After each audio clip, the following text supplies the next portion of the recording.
2 থেকে 3 মিনিটের একটি ছোট গল্প শুনে যাবেন, আশা করি ভালো লাগবে। একটি ছেলে খুবই সাদাসিধা ছিল। সে একটি দোকানে চাকরি করত। ছেলেটির বেতন ছিল মাত্র 5,000 টাকা। ছেলেটির দোকানের সামনে দিয়ে প্রতিদিন একটি মেয়ে স্কুলে যেত। মেয়েটি প্রতিদিন বোরকা পরে যেত, কিন্তু প্রায়ই মুখটা খোলা থাকতো। একদিন হঠাৎ করে ছেলেটির নজর পড়লো মেয়েটির দিকে।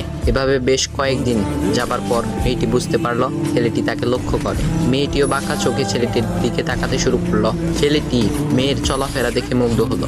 আফসোস করতে লাগলো, ইস, যদি আমিও আজ পড়াশোনা করতে পারতাম, তাহলে সাহস করে মেয়েটির সাথে কথা বলতে পারতাম। মেয়েটি বুঝতে পারলো ছেলেটি তাকে ভীষণ পছন্দ করে। তাই একদিন মেয়েটি ছেলেটির দোকানের পাশে দাঁড়িয়ে রইল। তখন ছেলেটি দুপুরের খাবার খাওয়ার জন্য দোকানের বাইরে আসে। সে চায়ের দোকানে গিয়ে 5 টাকার একটি রুটি খেয়ে পানি পান করে আসতে লাগলো। তখন মেয়েটি তার কাছে গেল। তুমি ভাত খেলে না, রুটি দিয়ে পেট ভরবে? তখন ছেলেটি মেয়েটিকে দেখে অবাক হয়ে গেল। তখন ছেলেটি বলল, আমি ভাত খেলে আমার মা, বাবা আর ছোট বোনকে কি খাওয়াবো? মেয়েটি শিক্ষিত, তাই অল্পতেই বুঝে গেল।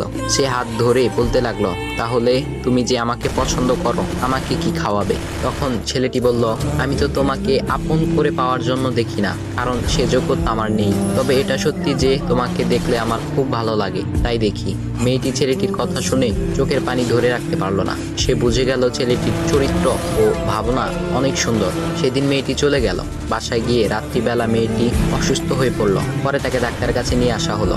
বলা হলো মেয়েটার 2টি কিডনি নষ্ট হয়ে গেছে।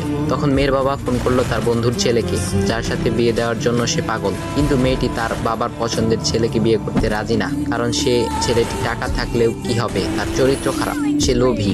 এদিকে মেয়েটির কোনো লোভ ছিল না। যাই হোক, হবু জামাই আসার পর তাকে সব খুলে বলল, তোমার থেকে একটি কিডনি খুলে আমার মেয়েকে দাও। তুমি তো বলছো আমার মেয়েকে তুমি অনেক ভালোবাসো, তাকে পেলে তুমি ভালো হয়ে যাবে, তাহলে আজ পরীক্ষা দাও। তখন ছেলেটি বলল, আমি আপনার রোগা মেয়েকে বিয়ে করতে পারবো না, আমার কি সুস্থ মেয়ের অভাব নাকি? এ বলে সে চলে গেল। বাবা তখন কেঁদে কেঁদে মেয়ের কাছে সব খুলে বলল। মেয়েটি বলল, বাবা তুমি কেঁদো না, একটা পথ এখনো আছে। আমাদের সামনে মোড়ে বড় একটা দোকান আছে না, তুমি সেখানে যাও।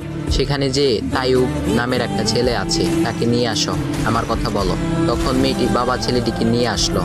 মেয়েটিকে দেখে ছেলেটির চোখ ভিজে পানি পড়তে লাগলো, কারণ মেয়ের বাবা তাকে সব খুলে বলেছে। তখন ছেলেটি মেয়েটিকে বলল, তুমি আমাকে একটা কিডনি দিবে? ছেলেটি বলল, কিডনি দেবার জন্যই আমি এসেছি। মেয়েটি তাকে বলল, তুমি কি চাও?